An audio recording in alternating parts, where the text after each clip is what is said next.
Please be warned. This podcast contains lewd language, slapstick violence, and general buffoonery. Listener discretion is wholeheartedly encouraged. Ladies and gentlemen, welcome to Chapter 2 of Art Frat Rejects Write a Murder Mystery. I'm here with my friend Veronica. Hello. And my dashing friend Huber. Huber? Where did Huber go? Oh my god, he left! Oh no! I was going to comment on the fact that I didn't get a descriptor, but this is a bit more serious. Wait, is he ever gonna come back? We should keep recording and see if he ever comes back online. I know, we should see how long it takes. He faded out around like the 50-second mark for me, and we're up to 1:30. Oh, he's back! There he is. Back. Hey, hi Huber. Hi. I'm so sorry. Way to make an entrance by making an exit. Oh. I'm sorry. My Wi-Fi is so bad right now. I don't know why. Oh no. Oh, come on. Now he's frozen. At least he's frozen in a smile on my screen. Oh, there he is. Oh, he's back. Hopefully. Okay. Ladies and gentlemen, welcome to Chapter 2 of Art Frat Rejects Write a Murder Mystery. I'm here with the effervescent and caustic Veronica. Oh, that's me. Hello. Wait, did you say caustic? Yes. That's not a good adjective, is it? I just thought of the first two adjectives that came to Well, my head. effervescent was quite nice, but caustic's a bit negative, but that's fine. Continue. And I'm here with the nubile and acerbic Huber. Oh, what? Okay. Okay, that's good. He got a good one and a bad one too. You can each give me a good one and a bad one if you want.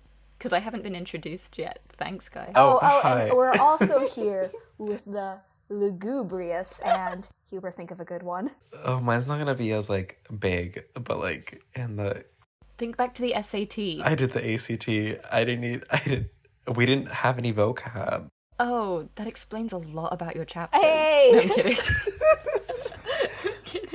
And the rude Sophia. Oh, okay, I deserve two bad adjectives. All right.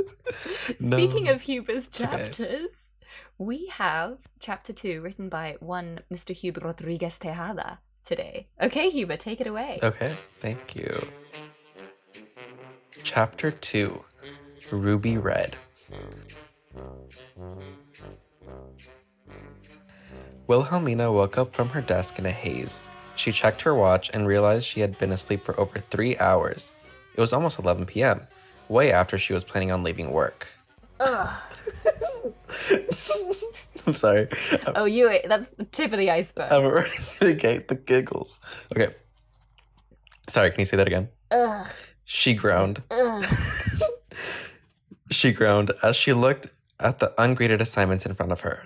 At this point, when we recorded this the first time ever in 2018, Veronica and I go, wait, what? She's an adult? Because I had written her as a child. Oh yeah, a fortune teller. Go on. Oh wait, that was me. Okay. These kids are going to have to wait another day to get their midterms back. I'm just laughing at the fact that I messed that up. I'm sorry. I know, you didn't listen at all. I did not. I actually forgot that she was 17 this time, too. Oh my god. Wilhelmina was a prestigious computer... At this point, we lost it. He's crying! Wait, finish the sentence. I'm sorry. I'm really sorry. I'm really bad at this. I can't keep my composure. I crack myself up, dude. He said modestly. I'm the best writer on this show. Okay. Wilhelmina was a prestigious computer science professor at Clairmont University, located on the south side of Moletown. She groggily gathered her papers and put them into her backpack. She turned her chair towards the small mirror on the wall and fixed her makeup. Wilhelmina was a short, curvy brunette woman with a beauty mark on her lower left cheek. Wrong. She was a child. A fortune teller. Sorry. Her curly hair was a lot frizzier than she wanted it to be, but she quickly tied it back into a bun to hide her bedhead. Although she was popular among students, many of her coworkers loathed her and mocked her for living with the equally hated carnival members. Despite this, she was able to become the chair of the CS department over her rival Katie, someone who Wilhelmina likes to describe as a total bitch. I think at this point when I was reading it, I was like, we can rectify this. Because maybe it's like a chapter that's set 30 years in the future. And then like That hope was destroyed. Absolutely not. She put on her coat and her backpack and began walking down the hallway. She stopped when she heard giggling in the janitor's closet. It was one of the most...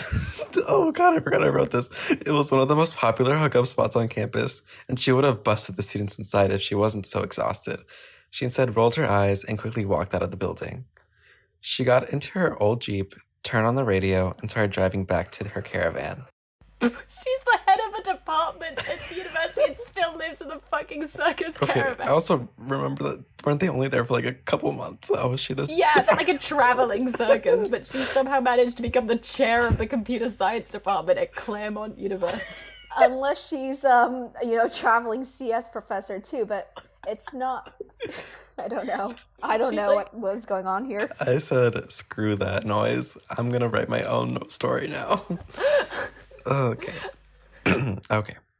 Halfway back home, the radio station stopped playing the Hot 100 in order to give an emergency update. Attention, citizens of Moletown. Murder suspect Signor Romanzo is currently at large. If anyone knows about his whereabouts, please contact the local police department. Otherwise, please stay inside and stay safe. Thank you. Do you know what that reminds me of? What? Nobody sees the wizard. Not nobody, not know-how. Oh, I'm glad to have caused some chuckles then. Oh, Signor, what have you gotten yourself into? Oh. Signor, what have you gotten yourself into? Whispered a worried Wilhelmina. Don't listen to them. Oh my God, I forgot you were both characters. Okay. Shouted Signor Romanzo. I don't want to scream because I don't want to break the microphone or our listeners' eardrums, but that was capital A, capital H times 4. Exclamation point. Exclamation point. Wilhelmina screamed, almost driving her Jeep off the highway. I told you not to scare me like that when I'm driving. That implies that this has happened before. I know, I was just thinking that. We've had this discussion. She looked to her right and saw Signor Romanzo sitting in her passenger seat. I didn't want you to think any less of me, especially after what's about to happen. What are you talking about? What's going on? There's no time for that now. I just need you to listen. When you get back, you're likely to be interrogated by Inspector Golphini. Once he leaves, go into my caravan and go to my closet. Find the red moleskin journal. He's trendy. Find the red moleskin journal hidden in my black and white checkered blazer. Once you have it, hide it. I don't care where you put it or how you hide it. Just do not read it under any circumstances. Also, when the time comes, remember the phrase. Oh, the phrase. Ding, ding, ding. Come on. Ding, ding, ding, indeed. Ding, ding, ding, ding. Grab ding. the salt. Wait.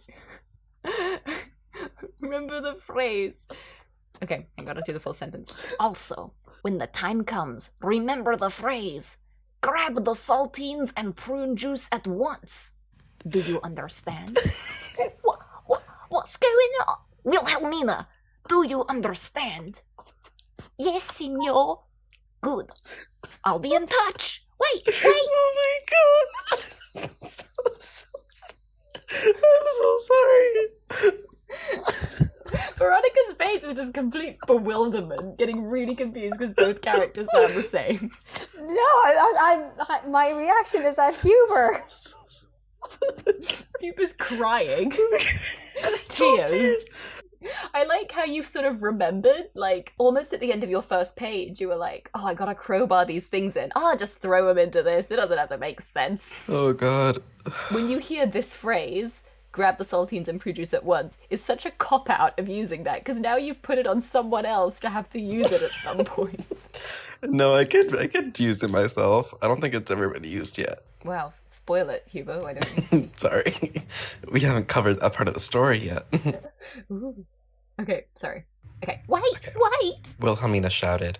However, it was too late. Signor Romanzo was no longer in her car, and the radio was the only thing she could hear. Her heart started pounding, and she felt trickles of sweat roll down her forehead and back. She was shaking vigorously and wondered who was killed and whether she would be next. Wait, has anyone said anything about anyone being killed? Not a single person has said anything about anyone The dying. radio. Oh, did they? Oh, yeah, sorry. Okay. I Right. just said he was at. Oh, did he? I said it. I don't. I thought she remember. just implicated herself, being like, "Oh no, someone was killed." Well, I mean, no one said anyone was killed. Oh, crap! I don't know nothing. Oh my god. She finally reached her caravan and was immediately stopped by the aforementioned Golphini. He walked up to her jeep and she rolled down the window. Miss Wellington, He said, can I have a moment of your time? Inspector Golphini, I heard the warning on the radio, the one about Signor Romanzo. I imagine you want to ask me more about him. Yes, I do. I think at this point we called out, "How does she know his name?" But then you fixed that later. Spoiler. Okay, all right. Sorry. Yes, I do. I recently came here hoping to ask him a few questions about the Willoughby girl, but he slammed the door in my face and disappeared. Do you know where he could have gone? Not at all. I haven't spoken to him since I left for work this morning. she replied without intonation. Oh, that had a lot. Okay. He sometimes likes to hang out on... Oh my god, Huber. He sometimes likes to hang out on the cliff by the beach, but I don't know if he would have gone there now. He murmured. All right. Well, if you hear from him, please call me. He handed her his business card. George, Oh my god. George, you don't have to give me your business card. You gave me your phone number before our date last week. She replied with a smile. We lost it here. We were so mad at you, Huber. We were like, "She was a child." Oh my goodness. Wow. I really threw in so many things to just eradicate the fact that she was a child. No way to salvage it. She replied with a smile. He took his business card back and let out a slight grin. Okay, I'll see you around. He glumly replied. Wait, why is he letting out a slight grin and then glumly replying? I really don't think Huber thought too much into this. I didn't. This is draft 1. Of one. Wait, can you tell me what actually happened? Who died? He literally just said the Willoughby girl. I can't share the details before the press conference tomorrow. Just please stay inside. I don't want anything to happen to you, Wilhelmina. Wait, I have a few questions about the Willoughby girl. Who died? I can't share any details. He's not a very good cop. Maybe that was the point. Maybe he's just a bad detective. Well, I remember when we were writing this, Sophia said he's supposed to look like Patrick Dempsey's character in that Scream movie, and he was a good cop. So he's nothing like Patrick Dempsey. Oh, yeah. He's a poor man's Patrick Dempsey. Portrait Dempsey. He's nothing like Patrick Dempsey. I love Patrick. Sorry, okay. He walked to his car where Elaine was waiting for him and quickly drove off. After a few minutes of waiting in her Jeep, Wilhelmina ran into caravan number 1 and rushed towards Signor's closet. She found the blazer he mentioned in the car and searched every pocket. Come on. No! She shouted. She dropped to the ground and let out a deep breath. Where could the journal be? She got back up, walked out of the caravan, and looked toward the road. If anyone had that journal, it had to be the inspector. Dun, dun, Dun, dun, dun. Why does she assume that? Who else could it be? I don't know. He was just there. I don't know, like Lucrece? I guess. 6 weeks later. Ruby looked down at her phone and read the last text message. Christopher Kandel, 15732 Bayside Drive, apartment 3504. She waited nervously outside the apartment building as she struggled to calm herself down for what was about to happen. After a minute of deep breathing, she mustered the courage to enter the building and go up to the 35th floor. She slowly walked up to the apartment and softly knocked on the door. "Coming," said a deep-voiced man on the other side of the door. Christopher, a tall, olive-skinned man, opened the door and smiled. He was wearing a suit with a loosened tie, as if he recently came back from work. He invited Ruby inside his apartment, and she quickly stepped inside. His home was filled with beautifully modern furniture and featured a view overlooking Moletown's most popular beach. Could it be near the cliff? Let's read on. Beautiful apartment. Said Ruby as she took off her trench coat, revealing her short, black, strapless dress, and placed it on the white leather couch. Remind me what you do again? I'm the chief of surgery at Moletown Memorial. Would you like anything to drink before we get started? He replied. I'm okay, thank you. However, I must remind you that I take my payment up front. She said. Christopher looked slightly put off and chuckled as he reached into his pocket and pulled out an envelope filled with cash. He walked over to her and began to stroke her arm, eventually placing the envelope into her hand. Ruby opened the envelope and quickly counted the money, making sure all $5,000 were in there. She said softly as she put the envelope into her coat. Good. We can get started then. Just tell me where to go. Before he could respond, she took her red lipstick out of her purse and quickly reapplied it.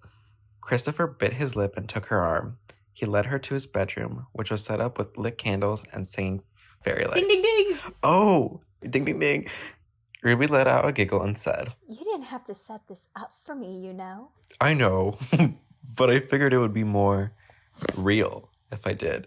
Damn, that's really sad. That's really sad. God. He replied, blushing and looking away. Ruby took a hold of his hand and ran her fingers through his thick black hair. She began kissing him passionately, accidentally smearing her red lipstick on his face.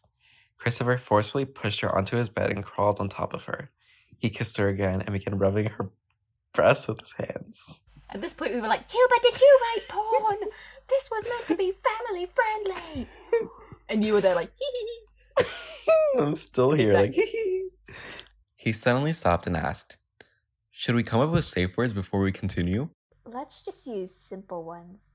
Yellow if one of us wants the other to slow down, and red for us to stop what we're doing. Ruby replied. She brought his head back to hers and stuck her tongue into his mouth. Ew. Oh, that's not how you kiss. We all three collectively said, ew. She pushed him onto his back and laid on top of him. He slowly reached for his side table drawer and opened it. It was filled with sex toys, lubricant, and condoms. Oh no. He pulled out 3 pairs of handcuffs and whispered, handcuff my arms and legs to the bed. Oh no. Ruby grabbed them without second thought and took off his blazer, throwing it to the side of the room. She took his arms and brought them to the metal bedhead, handcuffing his wrist to it. She began to kiss his neck and unbutton his shirt. With his chest and abdomen exposed, she kissed down his body until she reached his pants. She quickly went down to his feet and handcuffed them to the metal post at the end of the bed. She came back up to his face and began kissing him again, bringing her hand to his neck. Choke me a little bit. I'm into some rough play. Is that husk? I don't know what husk is. I just wrote it down because I thought it I would think be... it's something on wheat. Like something that coats wheat. I would know, being a celiac. Is that where the gluten is from? No, I think the gluten's in everything. Okay. Just an innate foe. Anyways, keep going. She smiled and began applying some light pressure to his neck. Is this okay? Let's try a little harder. She said quietly. She pressed onto his neck harder. Oh yeah, that's it. Just like that, he said, looking into Ruby's green eyes. Ruby began applying even more pressure. Okay, that's yellow, he gasped, searching for air. Ruby pressed even harder. Christopher tried to escape from his handcuffs, but it was no use. They were tightly cupping his arms and legs. Ruby's nails started digging to his skin and on his neck to the point that he started bleeding. What? His panicked eyes stared straight into hers, hoping that he'd somehow get her to stop. This is for what you did to us! Ruby screamed, grasping his neck even tighter. Christopher's face turned bright red, and he eventually stopped struggling. Ruby started crying loudly and released her grip from his neck. She stepped off the bed and stared at the motionless body. She wiped away the tears from her cheek and slowly walked back up to him. She uncuffed his arms and legs and checked his pulse. Ruby took his gold Rolex and put it into her bra before placing the handcuffs back in the drawer. She looked through every drawer in his room until she found a large manila envelope labeled Clara. Ooh, that was supposed to be a big twist. Ooh. I don't know why. Anyway, she ran back into the living room, grabbing her jacket and ran out of the apartment. After exiting, she got back into her black Mercedes and received a phone call. Sorry, you keep dropping brands. Rolex, Mercedes, Moleskine. How many brand ambassadors are you? I know, but these are really luxurious and expensive brands. I think they're a bit out of our Hubert league. is getting paid, like, Hubert gets paid like $100 per minute of an episode, and you and I are doing this for free. The F. I know, where he has his Rolex watches. I have like my $2 calculator watch for that. I bought a £20 watch from Heathrow Duty Free and mold started growing in it once it got too humid. Ew, Oh, God. God. Oh, no. Oh, no. Anyways, keep going. Oh, wait. Oh, it's my turn. Hello? Ruby said in a haste. Is it over with? Yes. Don't forget your part of the bargain, Wilhelmina. Dun, dun, dun. I'm already on my way to Clairmont. Make sure that pesky inspector isn't on your tail. We don't want to end up like the poor Willoughby girl. Will do. Wilhelmina replied. Ruby hung up the phone and drove towards the city. Dun, dun, dun. Dun, dun. Thrilling, Hubert. Just, that had everything. That had violence, that had sex, that had computer science, that had complete lack of acknowledgement of anything that came before it. I forgot how great your chapters are. And I'm excited to read more. It is, as the poets would say, genius. A work of genius. So well done, Huber. He's frozen, so he didn't hear me, but well done. He'll hear it on the replay. When Huber listens to this podcast, like the episode, he's gonna be like, wow, I missed so much, cutting in and out. I know they had a whole conversation without me. Okay, Veronica, where can people find you? You can find us at our website, artfretreject.com, and then on most social media platforms such as Instagram and Facebook at artfretreject. Oh wait, there it is. It froze again. Oh, Huber hung up. Okay, bye. Well, we'll sign off now. We've lost Huber, but goodbye. Bye, Veronica. Bye, Sophia. And bye, listeners. Thanks for listening. If you want to get in touch, share your thoughts, or stalk us, you can find us at artfratrejects.com or on all sorts of social media with the handle @artfratrejects. If you can't get enough, make sure you listen to Case Files episodes too, where we delve into the plot, characters, and vote on the quality of our chapters. Stay safe out there.